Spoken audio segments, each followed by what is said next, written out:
बिस्मिल्लाहिर्रहमानिर्रहीम। अस्सलाम वालेकुम जी बच्चों, क्या हाल है आपके। अच्छा जी बच्चों, ये मेरे पास कुछ मटेरियल था तो मैंने कहा आप लोगों से शेयर कर देता हूँ। ये मेरे पास चैप्टर नंबर 1 और 2 इसके एमसीक्यूज़, ज़ाहिर है अहम चीज़ें हैं ये। इनके एमसीक्यूज़ के मैं आपको आंसर्स दे रहा हूँ और इसके अंदर जो शार्ट सवाल या एक्सरसाइज के सवाल हैं उनके आंसर्स मैं आप लोगों को देने लगा हूँ। और ज़ाहिर है कि ये बहुत इंपॉर्टेंट होते हैं क्योंकि ये गवर्नमेंट ने खुद कहा होता है कि भाई ये सवाल आप रेडी करें, तो इनमें से पेपर आने के बहुत ज़्यादा चांसेस होते हैं। तो ये ज़रूर करिएगा रेडी, ठीक है। बाकी तो कुछ बुक के अंदर से भी हम चैप्टरों के अंदर से भी डेफिनेशन वगैरह निकालते हैं, ठीक है। चलिए बहरहाल इसको शुरू करते हैं। तो पहला जो ऑप्शन है, the number of base unit in SIR, बुनियादी जो इकाइयाँ हैं वो कौन कौन सी हैं और कितनी होती हैं। 7 होती हैं। वो जो हम पढ़ते हैं ना, टाइम है और लेंथ है, लंबाई, टेम्परेचर है, ठीक है। तो वो जो बेस यूनिट्स हैं वो 7 होती हैं टोटल। उससे फिर आगे से डिराइव्ड यूनिट होती है ना। ओके, आगे चलते हैं। Number 2, which one of the following unit is not derived, इनमें से कौन सी डिराइव्ड नहीं है जो किसी और में से निकली हो। ये अकेली किलोग्राम है जो किसी और से नहीं निकली हुई, ठीक है, क्योंकि किलोग्राम जो है ये बेस यूनिट के अंदर आती है। तो ये बी वाला ऑप्शन है इसका। अब उर्दू वाले भी बच्चों देख लो, आप लोग को इतना मसला नहीं है, आपको चीज़ एटलीस्ट समझ तो होगी ना कि ये चीज़ें करनी है। ओके, नंबर 3 है amount of a substance in terms of numbers, ठीक है। नंबरों की तादाद में किसी चीज़ की जो अमाउंट है, मिकदार है, कोई चीज़ कितनी है, लेकिन उसको गिनती की फॉर्म में लिखना, तो वो ज़ाहिर मोल होते हैं। मोल की डेफिनेशन ही यही है कि किसी चीज़ को जो है उसके जैसे आइटम होते हैं, तो आइटम कितने हैं तो उनको लिख देना, वो मोल होते हैं।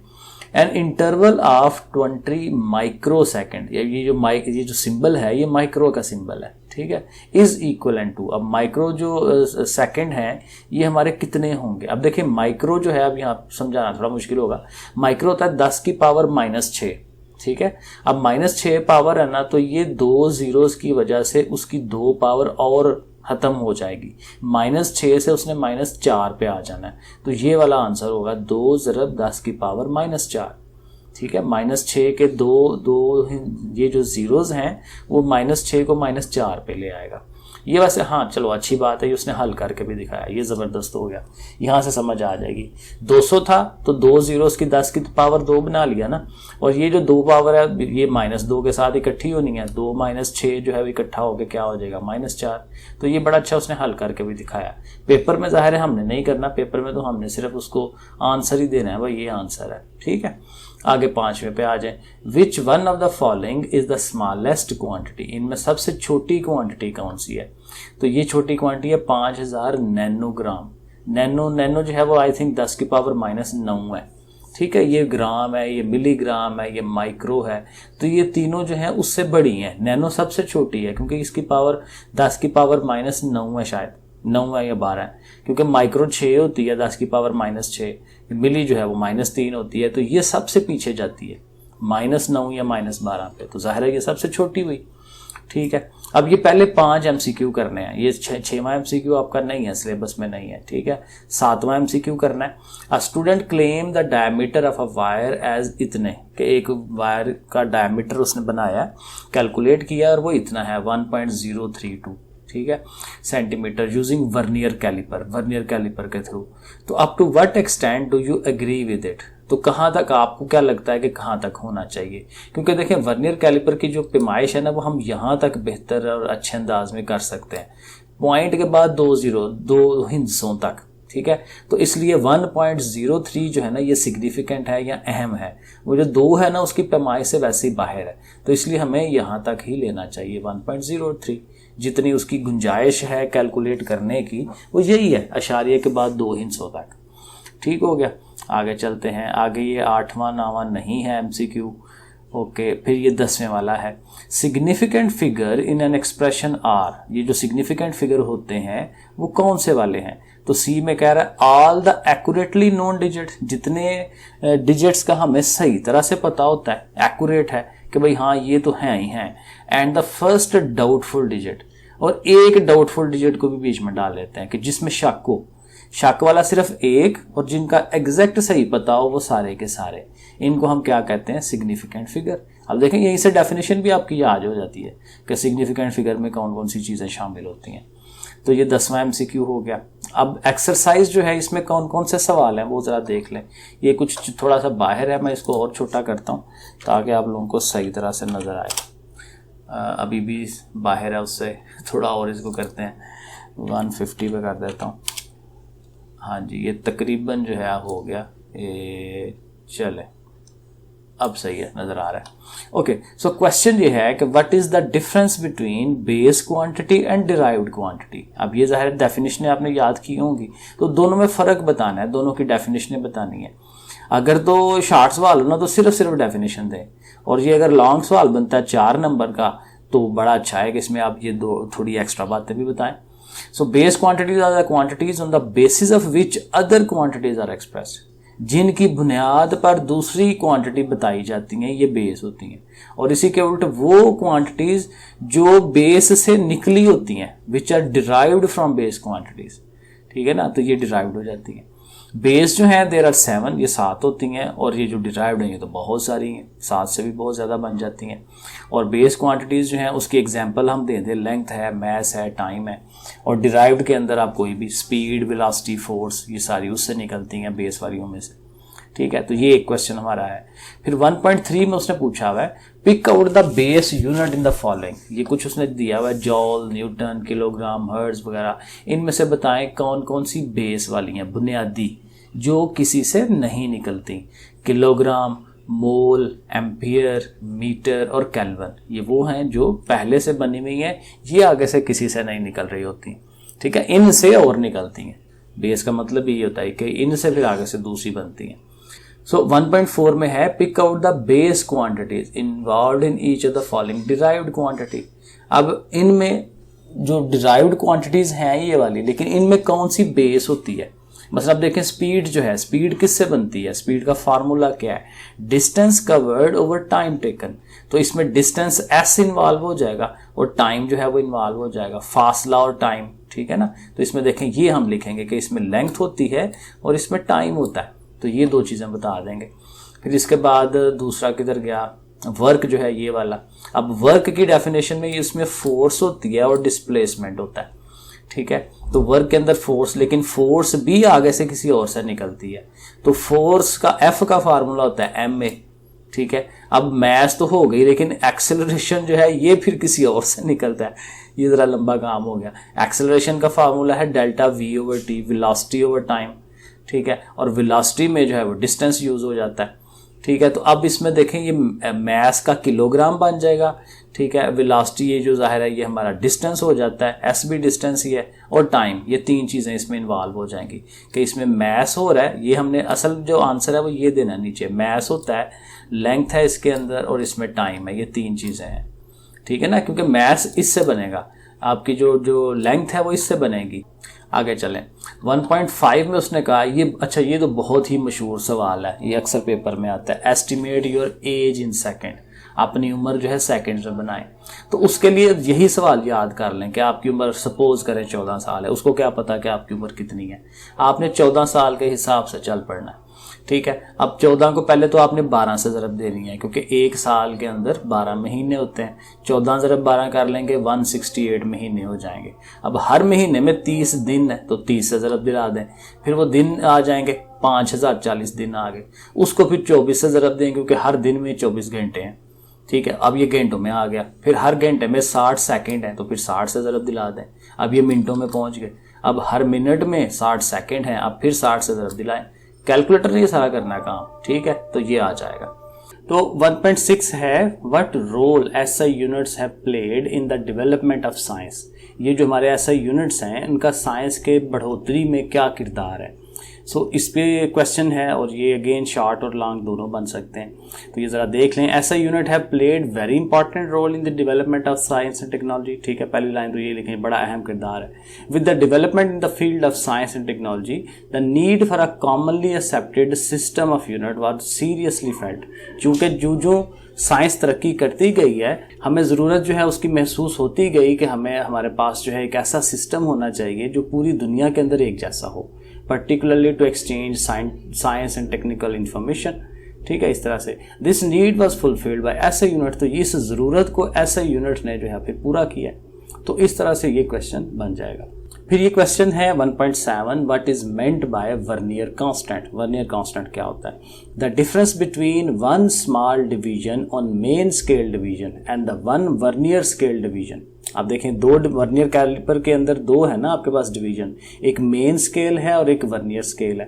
तो कहते हैं दोनों के जो डिविजन्स होती हैं, जो उसके जो अंदर लाइनें लगी होती हैं, उनके दरमियान जो फ़र्क है ना वो 0.1 मिलीमीटर का है, 0.1 mm का है। So it is called least count. इसको हम वर्नियर कैलिपर का लीस्ट काउंट कहते हैं और इसी को हम फिर वर्नियर कांस्टेंट भी कहते हैं। तो ये इसकी डेफिनेशन हो जाएगी। 1.8 क्या है? What do you understand by the zero error. Zero error क्या होता है किसी भी इंस्ट्रूमेंट का? कहते हैं any error in the measuring instrument, किसी भी कोई भी जो मेजरिंग इंस्ट्रूमेंट है जिसमें जो एरर आता है उसको जीरो एरर कहते हैं। अब देखें जीरो एरर कब बनता है? जब वो जो आपके जैसे यहाँ पे मेन स्केल है और वर्नियर स्केल है, इनकी जो पहली जो यूनिट होती है वो एक दूसरे के आमने सामने नहीं आती, तो वो जीरो एरर फिर आ जाता है। अगर वो आमने सामने हो तो जीरो एरर नहीं होता। ये आप जीरो एरर की डेफिनेशन बुक के अंदर से भी जो आपने याद की हुई है वो आप यहाँ पे लगा सकते हैं। ओके, तो वैसे ये भी ठीक है। 1.9 नहीं है आपका, 1.10 भी नहीं है, 1.11 भी नहीं है, और ये 1.12 है। यहाँ उसने गलती से 11 लिखा हुआ है। What is meant by significant figure. अब सिग्निफिकेंट फिगर की अगर आपने डेफिनेशन याद की हुई है वो आप लिखें यहाँ पे, नहीं याद की हुई तो आप इसको याद कर लें। The measured observation in expressed is digits, कि जो हमने कोई चीज़ मेजर करते हैं, जो मापते हैं और उसको डिजिट्स में यानी 1 2 3 नंबर्स में उसको लिखते हैं, ठीक है, वो observations. The significant figure are all the digits. All the digits होते हैं सारे के सारे digit that are accurately and the one estimated, ठीक है ना। कि वो ये पीछे भी हमने पढ़ा था कि जितने एक्यूरेटली सही तरह से मेजर होते हैं वो सारे नंबर्स आएंगे, और एक वो जो हमने एस्टिमेट किया है जिसका हमने अंदाज़ा लगाया वो उसमें शामिल कर लें तो सिग्निफिकेंट फिगर हो जाता है। ये एमसीक्यू के अंदर भी उसने पूछा हुआ ना ये चीज़, तो वहीं से डेफिनेशन बन जाती है इसकी। आगे देखें 1.13 भी है। How is precision related to significant figure. वही बात आ गई कि ये जो सिग्निफिकेंट फिगर है इसमें ये जो किसी बात का सही होना वो कैसे उसके साथ लिंक है।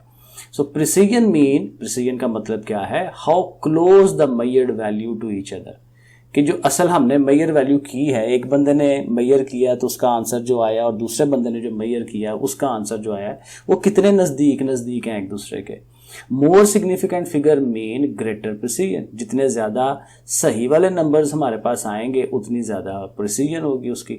दस अ measured quantity having more significant figure will be more. अब ये एंड पे आंसर हम ये दे रहे हैं कि जितनी ज़्यादा सिग्निफिकेंट फिगर उसकी मेजरमेंट में होंगे उतने ही ज़्यादा वो प्रिसाइज होगी, उतनी ही ज़्यादा वो अच्छी मेजरमेंट होगी।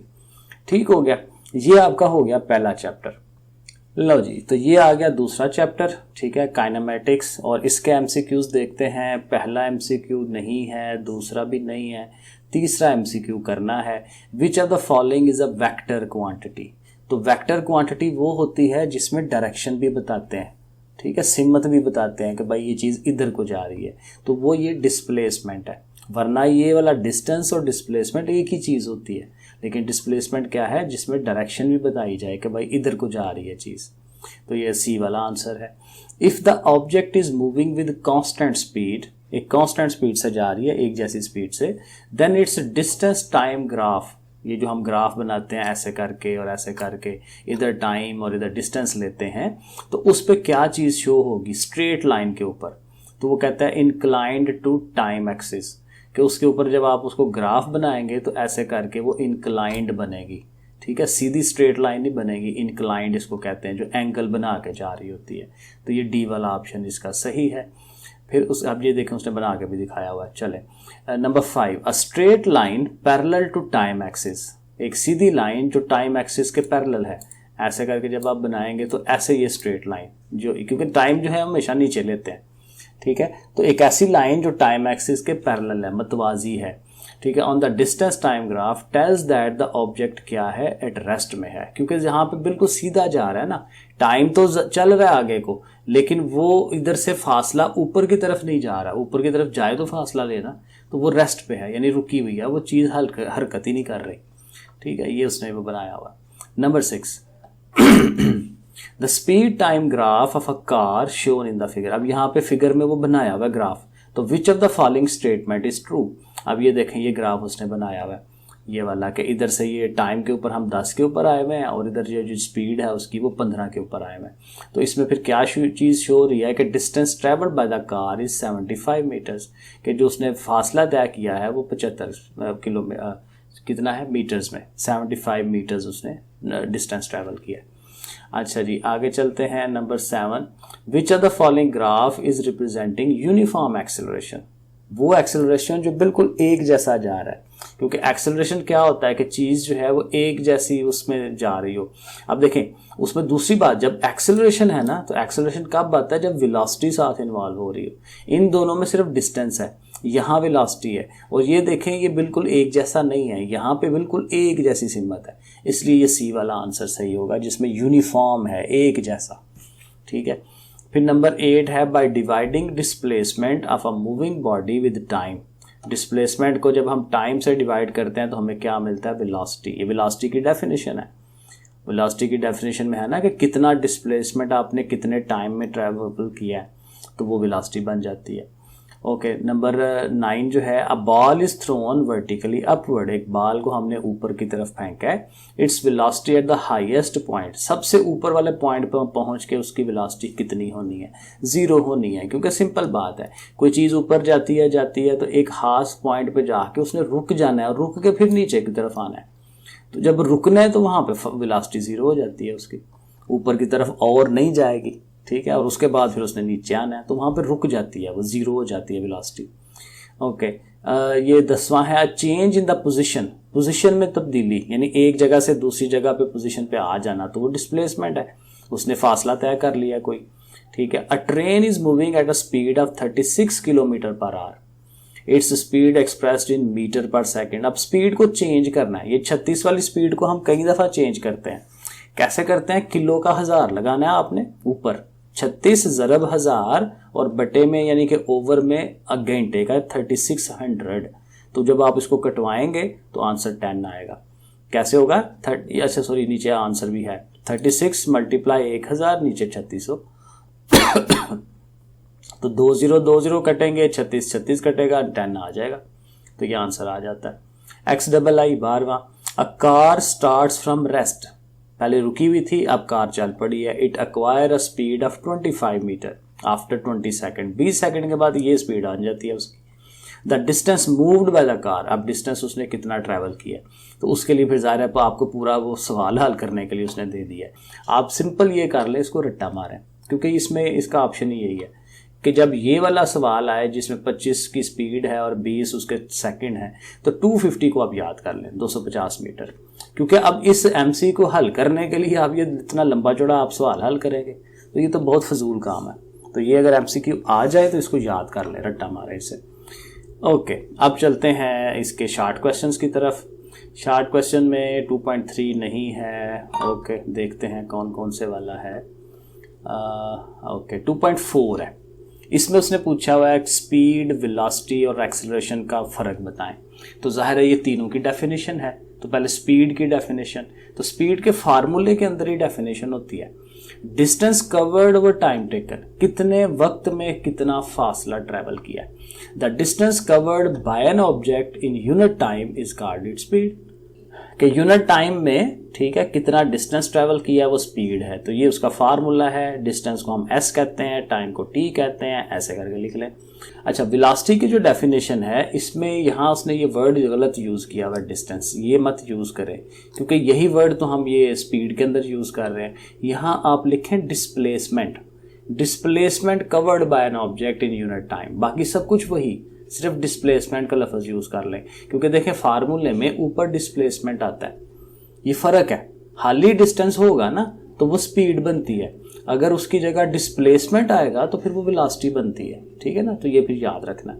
और एक्सेलरेशन जो है ये बड़ा सिंपल है कि वेलोसिटी में जो तब्दीली आ रही है, change in velocity divided by time, the rate of change of velocity of a body is called its acceleration, उसको एक्सेलरेशन कहेंगे। तो ये उसकी डेफिनेशन याद कर लेंगे, हाली यहाँ तक लिख लें बस काफ़ी है। ठीक है, हो गया। 2.5 भी है, can a body moving at a constant speed have acceleration. एक बॉडी जो है वो एक कांस्टेंट स्पीड से जा रहा है तो क्या उसमें एक्सेलरेशन हो सकती है? बिल्कुल हो सकती है, अगर वो सर्कल में घूमना शुरू कर दे, क्योंकि वैसे तो उसकी वो डायरेक्शन चेंज नहीं होनी, लेकिन जब सर्कल में घूमेगा तो उसकी डायरेक्शन चेंज हो जाएगी और उससे उसमें एक्सेलरेशन आ जाएगा। A body moving at constant speed have acceleration because the magnitude of velocity is constant but its direction में बी चेंजिंग। ठीक है, डायरेक्शन चेंज हो सकती है और वो कब होगी? सर्कल में। अब moving body moving in a circle, यहाँ असल में ना आपको इस जगह पे लिखना चाहिए इन अ सर्कल। अब body moving in a circle at constant speed, आगे बाकी सारी वही बातें हैं। ठीक है, ये आप लिख लें, पहला एक पैराग्राफ ये यहाँ तक लिख लें तो ये आपका सवाल हो जाएगा। फिर उसके बाद 2.6 है, how do riders in a Ferris wheel poses translatory motion. Ferris wheel वो होता है वो जो गोल गोल घूमता है, झूला ऊपर तक जाता है और फिर नीचे भी आता है। ठीक है, तो कहते हैं कि how do riders, Ferris wheel के अंदर जो बंदे बैठे हुए हैं उनके अंदर ट्रांसलेटरी मोशन होती है बट नॉट रोटेटरी मोशन। लेकिन रोटेटरी यानी वो खुद घूम नहीं रहे होते, वो जैसे बंदा खुद गोल गोल घूम जाए वो चीज़ नहीं है। लेकिन वैसे क्या है कि उनके अंदर ट्रांसलेटरी मोशन है। तो वो किस तरह से है? तो कहता है rider in a Ferris wheel moves in a circular path, वो सर्कल के अंदर ऐसे घूम रहे हैं। ठीक है, इस तरह से करके किधर गया? The motion of an object in circular path is known as circular motion, उसे सर्कुलर मोशन कहते हैं। So circular motion is a translatory motion. अब ये जो मोशन है ये ट्रांसलेशन वाली है जो वो ऊपर बात कर रहा है। So rider in a Ferris wheel possesses translatory motion not rotatory, क्योंकि सर्कल में घूम रहे हैं तो वो ट्रांसलेटरी मोशन होती है।